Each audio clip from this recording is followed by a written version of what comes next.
In section 1.5, we're looking at different angle pair relationships that exist. The first one we're going to look at is complementary angles. So if I look at the examples I have below, I have angles 1 and 2 together form a pair of angles, and then the 25 and 65.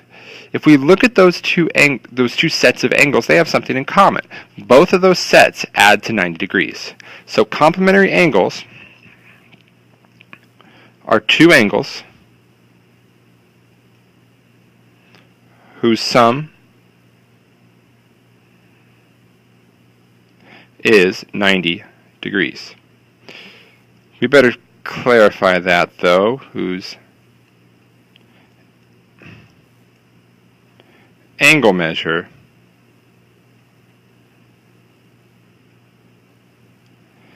is the sum of 90 degrees. Got to make sure we're using the right vocabulary there. So, two angles whose angle measure is the sum of 90 degrees. So I add two angles. They equal 90 degrees. Now, it's not one angle is 90 degrees. That's a right angle. These are a pair of angles, two of them. Two angles that add to 90 degrees. Now, they can be either adjacent or non-adjacent. We'll get to what that means later on, but we can kind of see that. The one on the left with angle 1 and 2 is adjacent. Notice how they share a side. The one on the right, the 25 and the 65, yeah, they're close to each other, but they really have nothing in common. There's nothing connecting, holding them together. Those would actually be non-adjacent. The other thing we have here is that each of these angles are the complement of the other. So even though we call them complementary angles, we would say that A is a complement of B, and B is a complement of A. So if you know one of the angles, let's say I knew one of them was 25, and they asked me for its complement, I'm looking for the other angle that gets it to 90 degrees, and that would be 65. Now, pair of supplementary angles is the same idea. It's two angles, but we can kind of see what occurs there. They don't add up to 90 degrees, but that first pair add up to a straight line, and the second pair adds up to 180. So this is two angles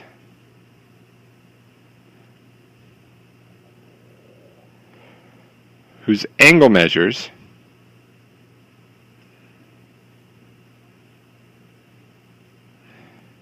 have a sum of 180 degrees. So if I have a measure of angle A plus the measure of angle B, I would say they're 180 degrees. They add up to be a straight line. A straight angle is a common way you're going to see that.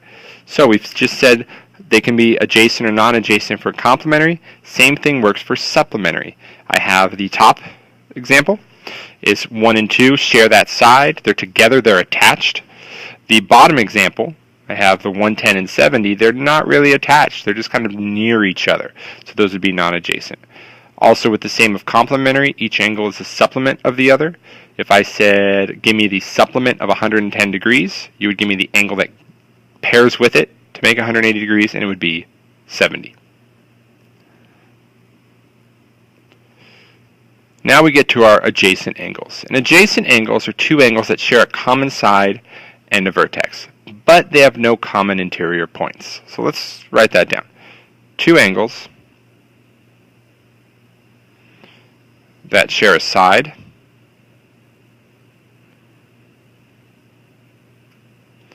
and a vertex. But when we say they have no common interior points, what we're saying is there's no overlap. So for example, if I drew an angle and then I put another one on top of it, I wouldn't say that this angle and this angle are adjacent because there's an overlap there. We can't have that. So that's what we mean by no overlap. So they share a side and they share a vertex. So let's kind of look through our examples here. I have a vertex in common.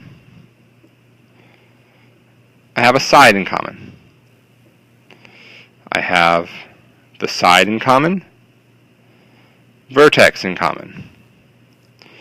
I have the vertex, I have the side. Now, those are all adjacent angles. A counterexample to that would be kind of like some of the ones we've already seen. Here's an angle. Here's another one. They don't share a side. They don't share a vertex. Maybe if I had something like these two angles. Those two angles, they share a vertex, but they don't share a side. Let's do another example. What if I did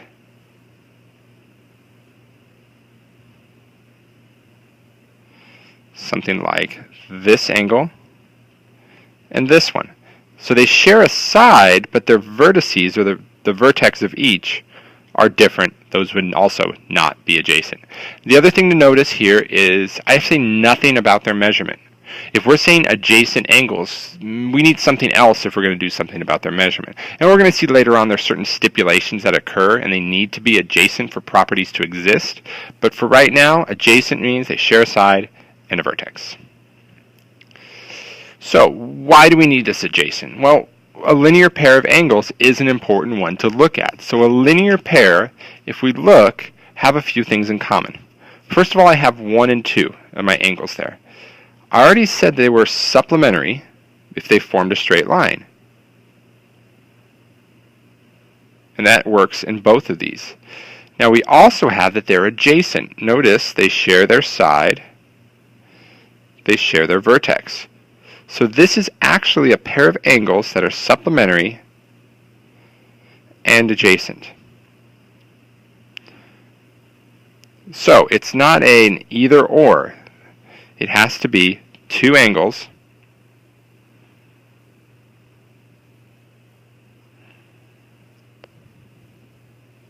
that are supplementary and adjacent. It's either both or not at all. So when we see linear pair, what are we typically going to do? Usually you're going to be solving with them. So we know that they are supplementary. But when we have properties that have to do with a linear pair later on, we also have to make sure they are adjacent.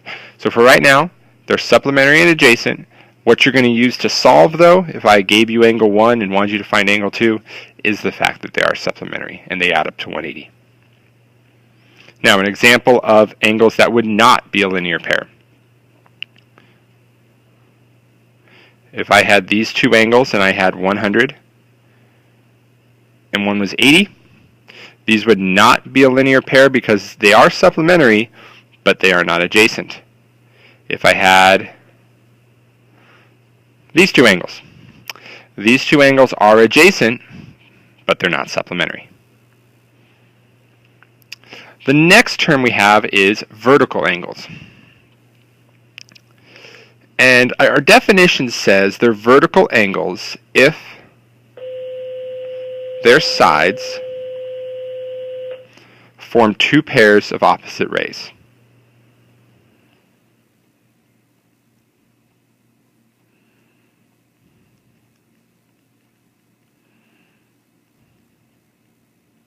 So what does that mean? Well, let's look at our top picture. I have two opposite rays right here. They share a point and they go in opposite directions. I also have opposite rays here. Share a point, go in opposite directions. So that gives me that 1 and 2 are vertical angles. Now, I'm not a big fan of that definition. Yes, it is correct, and we do need to make sure we give it that thought because that allows us to have vertical angles. But another way we can think of it is if you have two lines intersect,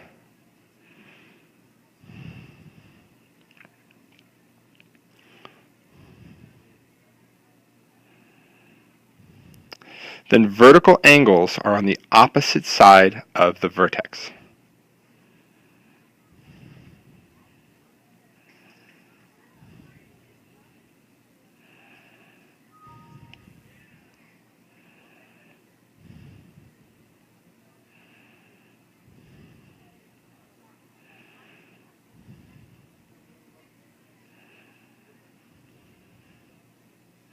Because now I can look at the picture and say, okay, 1 and 2, opposite sides. I have my intersection, they're across from each other.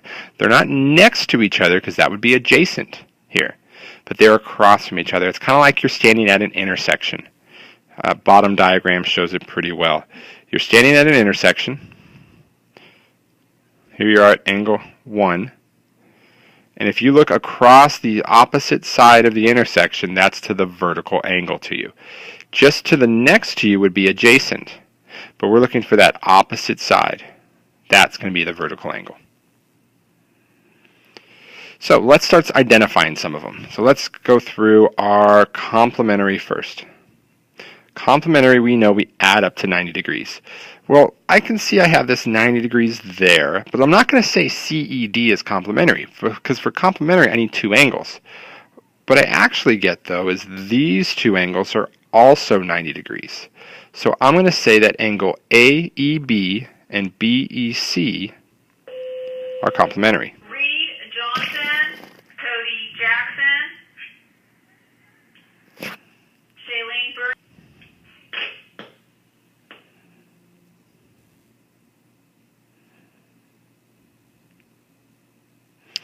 Now I look, I don't really have any more complementary. So let's do our supplementary. These are two angles that add up to a straight line. Well, I could take that angle AEB and use it again, but this time it gets paired with BED.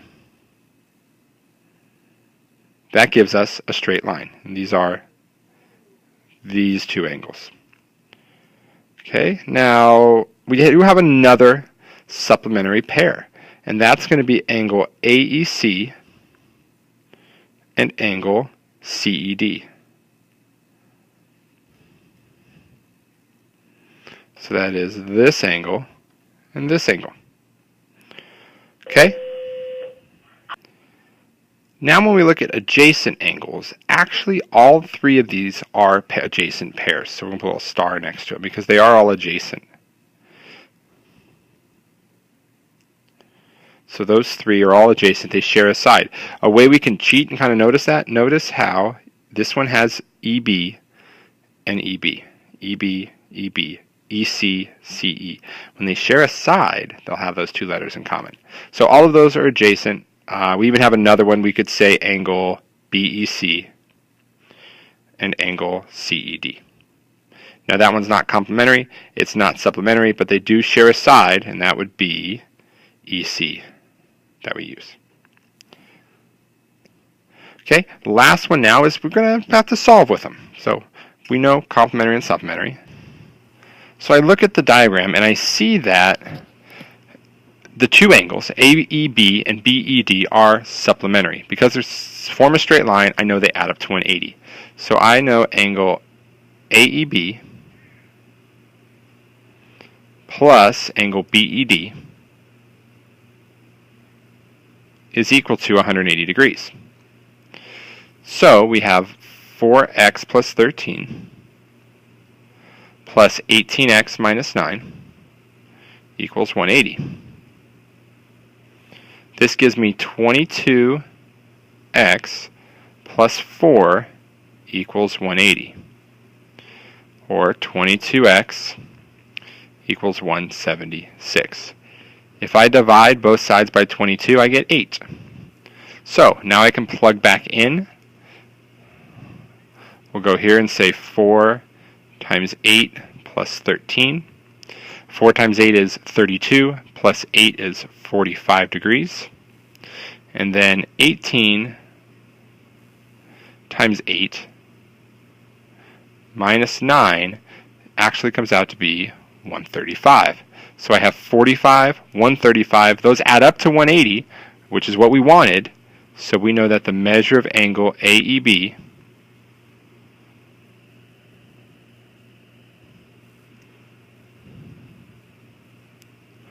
is 45 degrees, and the measure of angle BED is 135. Okay, now we move down. I got to solve this one. So let's see. I can go with the supplementary first to find the x's, and that's saying that 9x plus 20 plus 7x equals 180. I get 16x plus 20 equals 180, which becomes 16x equals 160, so x is 10. Now I'm just going to plug that back in. So I get x is 10, this is 70, and this is 110. Now I can use that to help me out because I know what these two angles have to add up to 180. I know that 110 plus 2y equals 180. 2y equals 70, so y is 35 degrees.